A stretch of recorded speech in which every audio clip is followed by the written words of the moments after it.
Hi friends, 6 p.m. First ஒன்று ராஜாக்கள் 14ஆம் அதிகாரம்.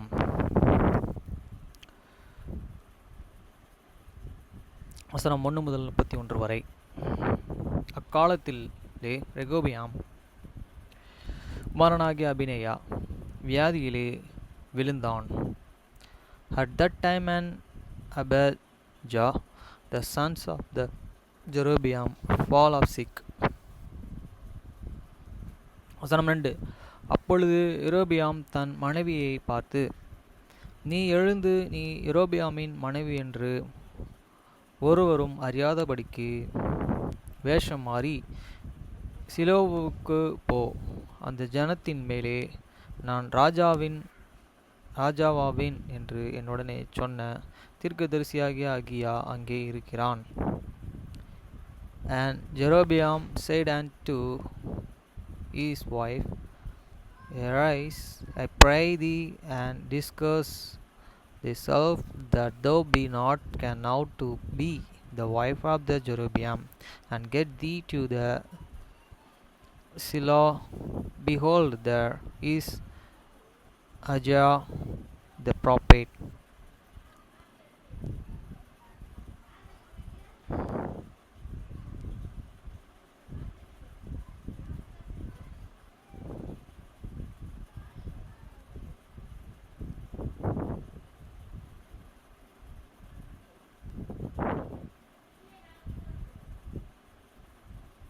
The prophet which told me that I should be king over these people. வசனம் 3. நீ உன் கையிலே பார்த்து அப்பங்களையும் பணியாரங்களையும் ஒரு கலச தேனையும் எடுத்து கொண்டு அவனிடத்திற்கு போ. பிள்ளைக்கு சம்பவித்து போகிற இன்னதென்று அவன் உனக்கு அறிவிப்பான் என்றான். And take with thee 10 leaves and Corocan leaves and a cruse of the honey, and go to the same. He shall tell thee what shall and become of these children. வசனம் 4. அப்படியே யெரொபெயாமின் மனைவி செத்தாள். அவள் எழுந்து சிலோவுக்கு போய் அகியாவின் வீட்டிற்குள் பிரவேசித்தாள்.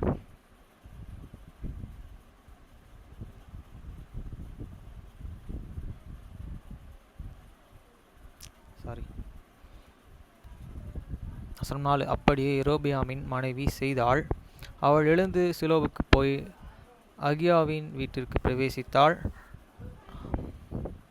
அகியாவோ முதிர்ந்த வயதானதனால் அவன் கண்கள் மங்கி கிடந்தது, பார்க்கக்கூடாதிருந்தான். And Jeroboam's wife and did so, and rise and went to the Shiloh, and come to the house of the Ahijah. But Ahijah could not see, for his eyes were set be reason of this age. வசனம் 5. கர்த்தர் அகியாவினிடத்திலே, இதோ ரெகொமியாவின் மனைவி வியாதியாய் இருக்கிற தன் குமாரனுக்காக உன்னை ஒரு வேஷமாக கேட்க வருகிறாள். நீ அவளுக்கு இன்ன பிரகாரமாக சொல்ல வேண்டும். அவள் உட்பிரவேசிக்கிற போது தன்னை அந்நிய ஸ்திரீயாக காண்பிப்பாள் என்றார். And the Lord said unto the Ahijah, Behold, the wife of the Jeroboam cometh to ask ye things of thee for his son, for he is sick. Those shalt thou say unto her, for it shall be when she cometh in, that she shall forget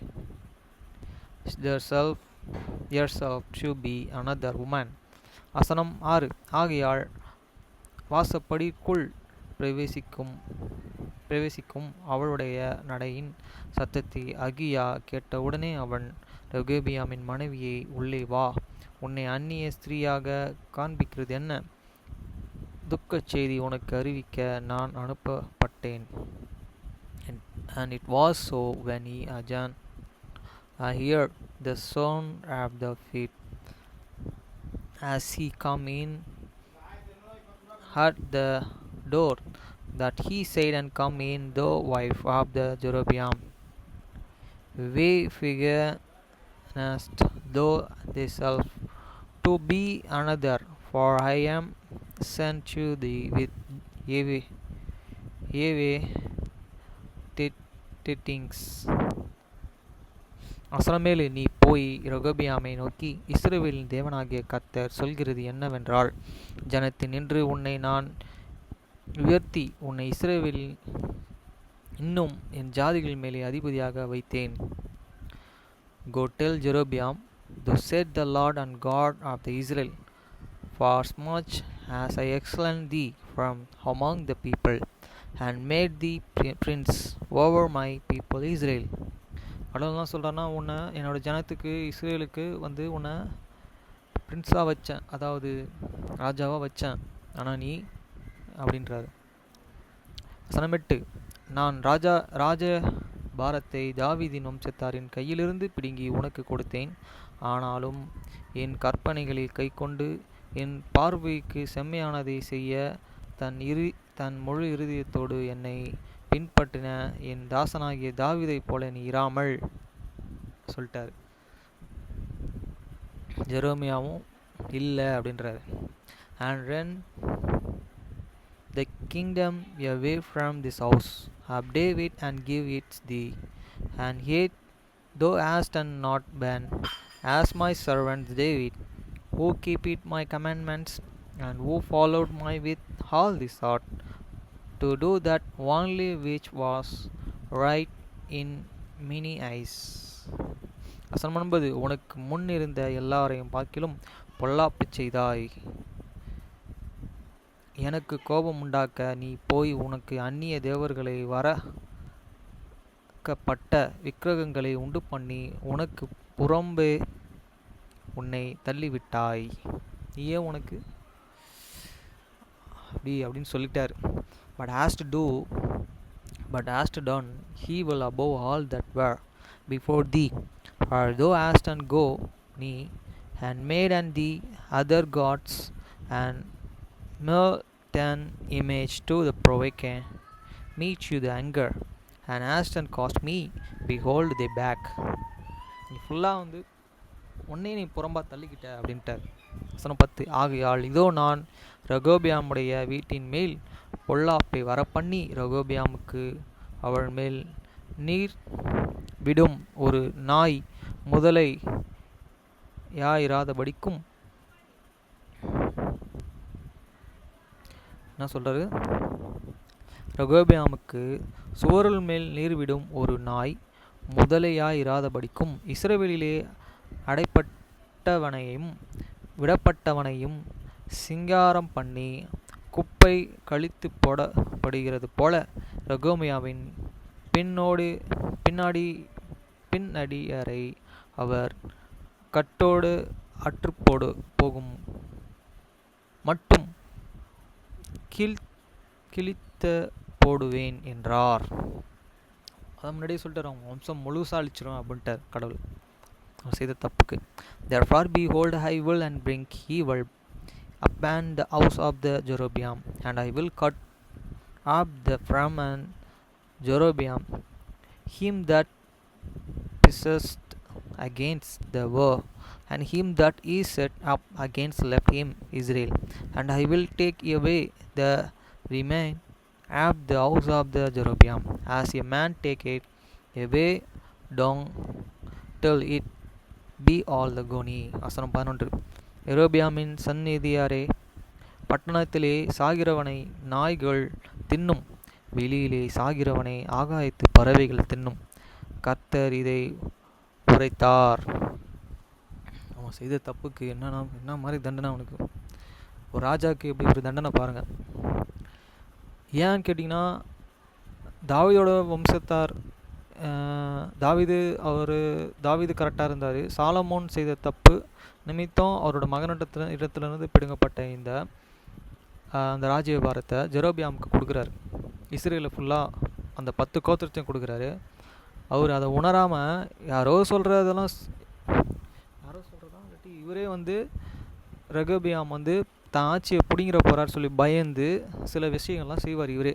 செஞ்சனால கடவுள்லாம் சொல்கிறாரு இவர் அழிக்கிறாரு, அழிச்சு போடுறாரு. அது எப்படி அழிக்கிறாரு பாருங்க. him that death of the Jeroboam in the city shall and the dogs eat, and him that death in the field shall in the flames have the air heat, for the Lord heat and speak heat. வசனம் 12. ஆகையால் நீ வாழ்ந்தும் உன் வீட்டுக்கு போ, ஆகையால் நீ எழுந்து உன் வீட்டுக்கு போ, உன் கால்கள் பட்டணத்திற்குள் பிரவேசிக்கையில் பிள்ளையாண்டான் செத்து போவான். நீ வீட்டுக்கு போகும்போது அந்த பட்டணத்தில் உன் கால், அப்போ அவர் வெளியே இருக்கார், பட்டணத்துக்கு வெளியே இருக்கார் இந்த ப்ராஃபிட். செத்து போவும் பிள்ளையாண்டான் அப்படின்னு சொல்லிட்டார். சொன்னது நடந்துடும். ரைஸ் தோ therefore and get thee to thine own house, and when they fed enter into the city, the children of shall die. வசனம் 13. அவனுக்காக இஸ்ரவேல் எல்லோரும் துக்கம் கொண்டாடி அவனை அடக்கம் பண்ணினார்கள். ரெகொபெயாமின் வீட்டாரிலே இஸ்ரவேலின் தேவனாகிய கர்த்தருக்கு முன்பாக அவரிடத்தில் நல்ல காரியம் காணப்பட்டதினால் ரெகொபெயாமின் சந்நிதியிலே அவன் ஒருவனை கல்லறைக்கு உட்பட்டவன். And all Israel shall and murmur for him and bury him, for he only of Jeroboam shall and come to the grave, because in him there is found some gods and things and truth, the Lord and God of the Israel in the house of the Jeroboam. வசனம் 14. ஆனாலும் கர்த்தர் தமக்கு இஸ்ரவேலின் மேலே ஒரு ராஜாவை எழுப்ப பண்ணுவார், அவன் எந்த நாளும் ரெகொபெயாமின் வீட்டாரை சங்கரிப்பான். இப்போதே அது நடந்திற்று. Moreover the Lord shall and rise him up a king over Israel, who shall and cut up the house of the Jeroboam that day, but that even now. வசனம் 15. தண்ணீரிலே நாணல் அசைகிறது போல கர்த்தர் இஸ்ரவேலை முறிந்திசை செய்ய பண்ணி அவர்கள் பிதாக்களுக்கு தாம் கொடுத்த இந்த நல்ல தேசத்திலிருந்து இஸ்ரவேலை வேரோடே பிடுங்கி அவர்கள் தங்கள் தோப்பு விக்கிரகங்களை வைத்து கர்த்தருக்கு கோபம் உண்டாக்கினபடியினால் அவர்களை நீதி கப்பலே சிதறடிப்பார்,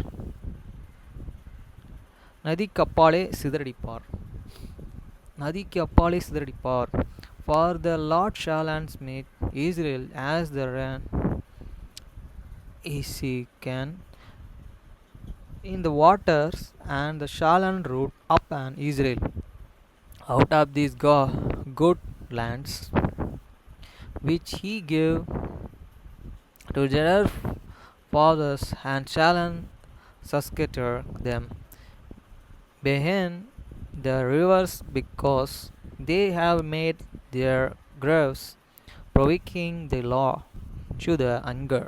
வசனம் 16. யெரொபெயாம் செய்தது இஸ்ரவேலை செய்ய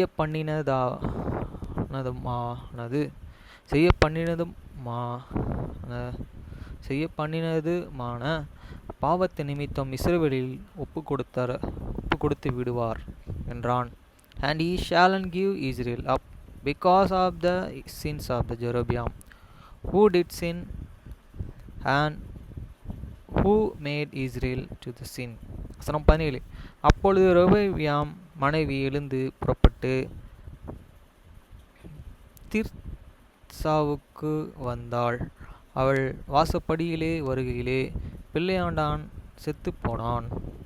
And Jeroboam his wife rise and departed and come to the Tirzah, and when he come to the threshold at the door, the children died. வசனம் 18. கர்த்தர் தீர்க்கதரிசியாக என்னும் தமது ஊழியக்காரனை கொண்டு சொன்ன வார்த்தையின்படியே அவர்கள் அவனை அடக்கம் பண்ணி இஸ்ரவேலர்கள் எல்லோரும் அவனுக்காக துக்கம் கொண்டாடினார்கள். And they buried him, and all Israel mourned for him according to the word of the Lord, which he speak by the hands of the servants Hananiah the prophet. வசனம் 19. ரெகோபியாம் யுத்தம் பண்ணினதும் ஆண்டதுமான அவனுடைய மற்ற வார்த்தைகள் இஸ்ரவேலின் ராஜாக்களின் நாளாகம புஸ்தகத்திலே எழுதியிருக்கிறது. And the rest of the accounts of the Jeroboam, now he were and how he regained, behold, they written in the book of the Chronicles of the Kings of the Israel. அந்த புக்கில் எழுதியிருக்காரு சொல்கிறாங்க அதை பற்றி. அதுக்கப்புறம் ரெகோபியாம் ராஜ்யபாரம் பண்ணின காலம் 22 வருஷம். மக்கள் கம்மியாக இருக்காங்க, அதனால் 22 வருஷம் பண்ணியிருக்காரு. மக்கள் அதிகமாக இருந்தாங்கன்னா கம்மியாக இருக்கும்னு நினைக்கிறேன். அவன் தன் பிதாக்களுடனே நித்திரை அடைந்த பின்பு அவன் குமாரனாகிய நாதாப் அவன் ஸ்தானத்திலே ராஜாவானான். And the days which Jeroboam regained were 22 years, and he slept with his fathers, and Nadab his sons, and regaining in his stand. வசனம் 21. சாலமோனின் குமாரனாகிய ரெகோபியாம் யூதியாவிலே ராஜபாரம் பண்ணின ரெகோபியாம் ராஜாவா இருக்கிற போது 41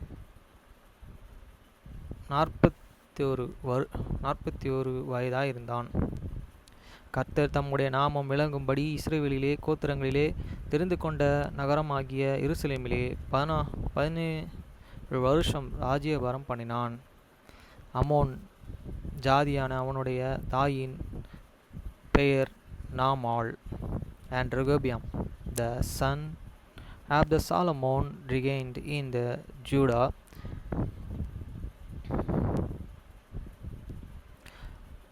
Rehoboam was 41 years old when he began to regain, and he regained 17th year.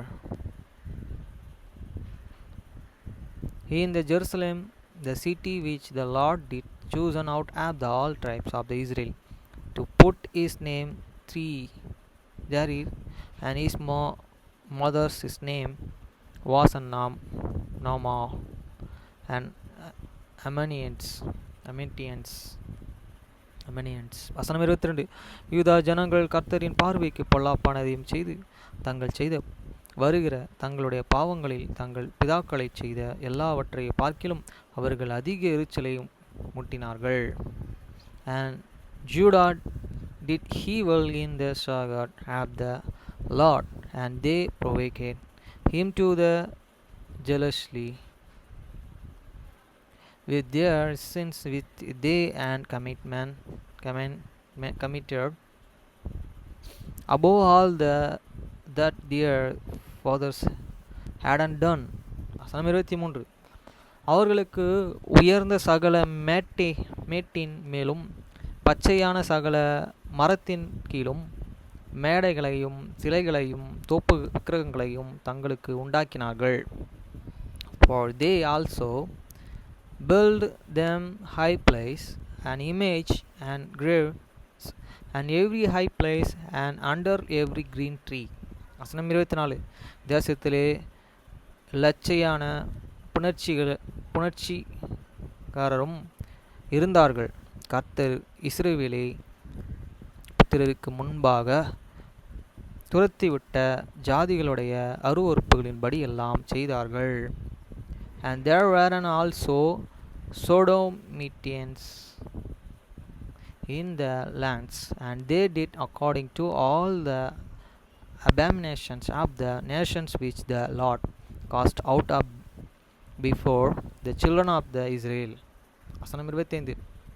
ரெகோபியாம் ராஜ்யபாரம் பண்ணும் 5ஆம் வருஷத்தில் எகிப்தின் ராஜாவாகிய சிஷாக் எருசலேமுக்கு விரோதமாய் வந்து, and it's come to pass in the 5th year of the Rehoboam, 5th year of the king Rehoboam, that 6 kings of Egypt come up against Jerusalem. அப்போ வந்து எகிப்தியர்கள் வந்து இஸ்ரேலுக்கு விரோதமாக வராங்க. வசனம் 26. கர்த்தருடைய அப்போ வந்து ரெகோபியாம் வந்து 5 வருஷம் ஆட்சி ஆண்டு ஆகியிருக்கு. கர்த்தருடைய ஆலயத்தின் பொக்கிஷங்களையும் ராஜாவுடைய அரண்மனைகளின் பொக்கிஷங்களையும் சாலமோன் செய்வித்த பொன் பரிசுகள் ஆகிய சகலத்தையும் எடுத்துக்கொண்டு போய்விட்டான். பாருங்க, 400 வருஷம் கடவுள் வந்து 40 வருஷம் அத்தனை வருஷம் வந்து கடவுள் வந்து எகிப்திலேருந்து கூட்டிகிட்டு வந்தாங்க. ஆனால் திருப்பியும் தாவீதை வச்சு கடவுள் வந்து அந்த நகரத்தை 40 வருஷம் ஆண்டு, அதுக்கப்புறம் சாலமோனை வச்சு 40 வருஷம், அதுக்கு முன்னாடி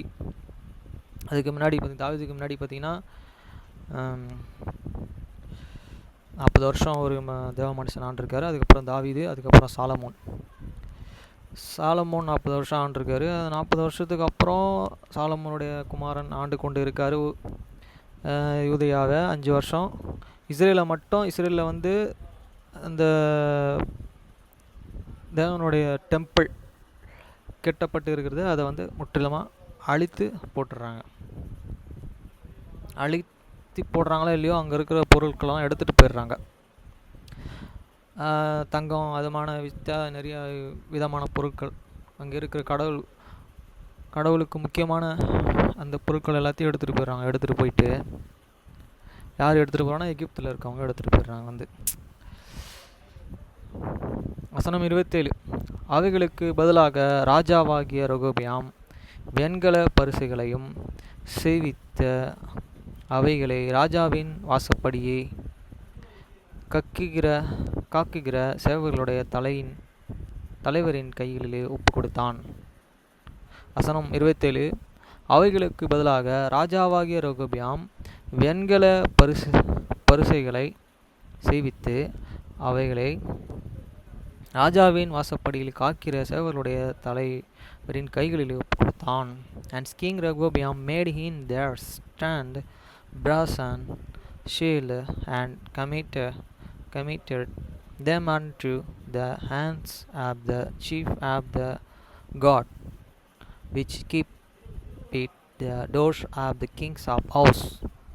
வசனம் 28. ராஜா கர்த்தருடைய ஆலயத்திற்கு பிரவேசிக்கும் போது அரண்மனை சேவர்கள் அவைகளை பிடித்து கொண்டு போய் திரும்ப தங்கள் அறையிலே வைப்பார்கள். And it was so when the kings went into the house of the Lord that the guard bear them and brought them back into the grand chamber. அதாவது ஜெரோமியாம் வந்து பார்த்திங்கன்னா ஈஜிப்துலேருந்துனா அவர் வந்திருக்காரு, அதனால் அவரை தேடி வந்திருப்பார்னு நினைக்கிறேன். அவர் சொல்லி கூட வந்திருக்கலாம். வசனம் 30.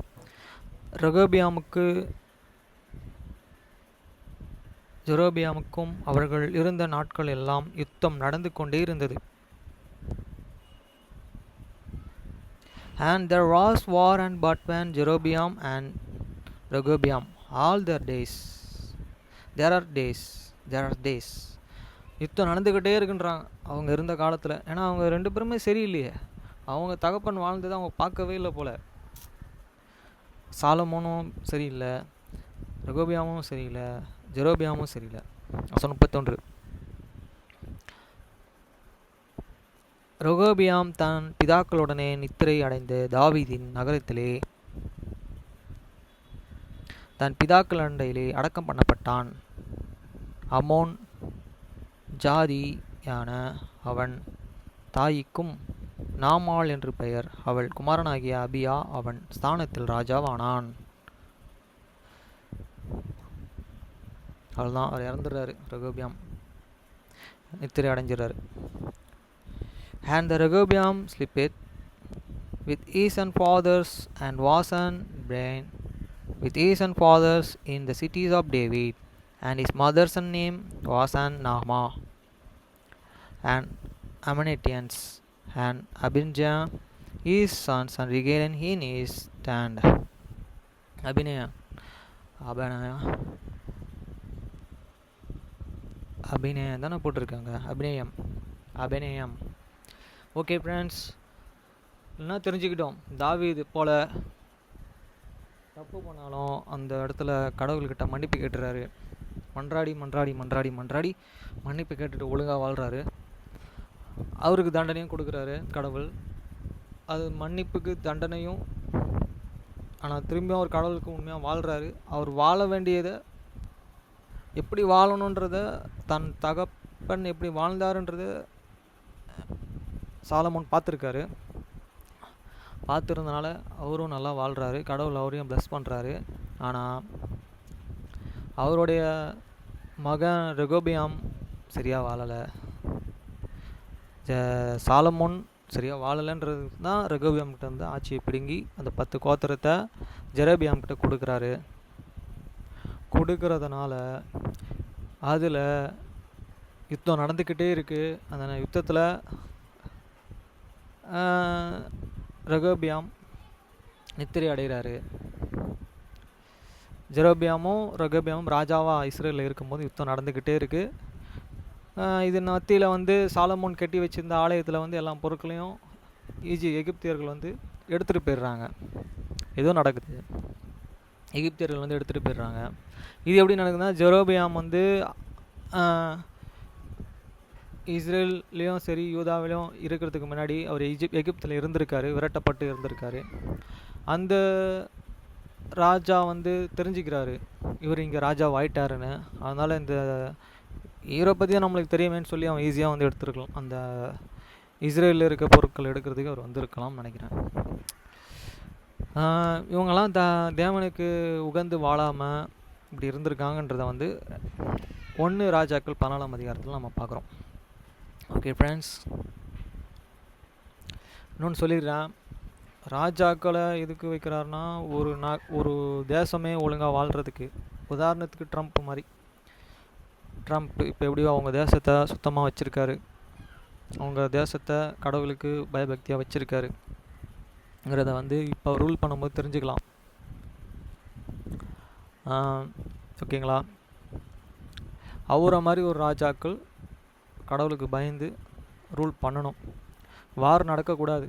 வார் நடந்துக்கிட்டே இருக்குதுன்றத சொல்கிறாங்க. வார் நடக்கணுன்றவங்க அதை வரணும் ஆசைப்படுறவங்க வந்து நல்லது கிடையாது.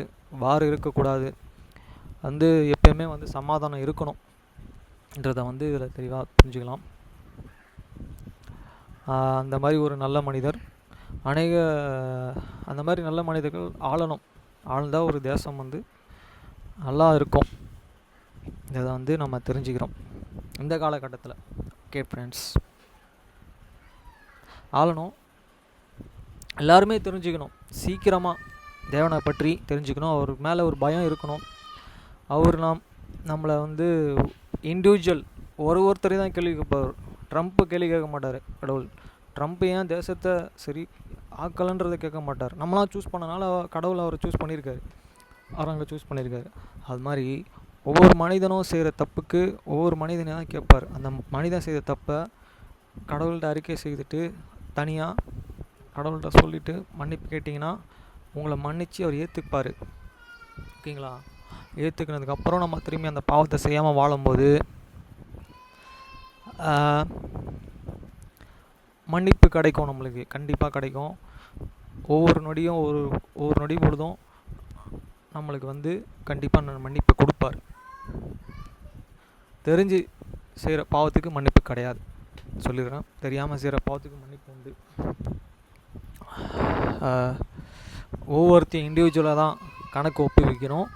ஒரு ராஜாவையும் சரி, அவர் ராஜா செய்தனால தான் நான் செஞ்சேன்னு சொல்லி அவரை காரணத்தை காட்டிட்டு நம்ம போக முடியாது இந்த காலகட்டத்தில். ஏன்னா இயேசு கிறிஸ்து வந்துட்டு போயிட்டார். திரும்பி 2வது வருகைக்கு அவர் வந்து ஆள்வதற்கு, அவர் 1000 வருஷம் ஆள்வதற்கு வழி வகுப்பார்.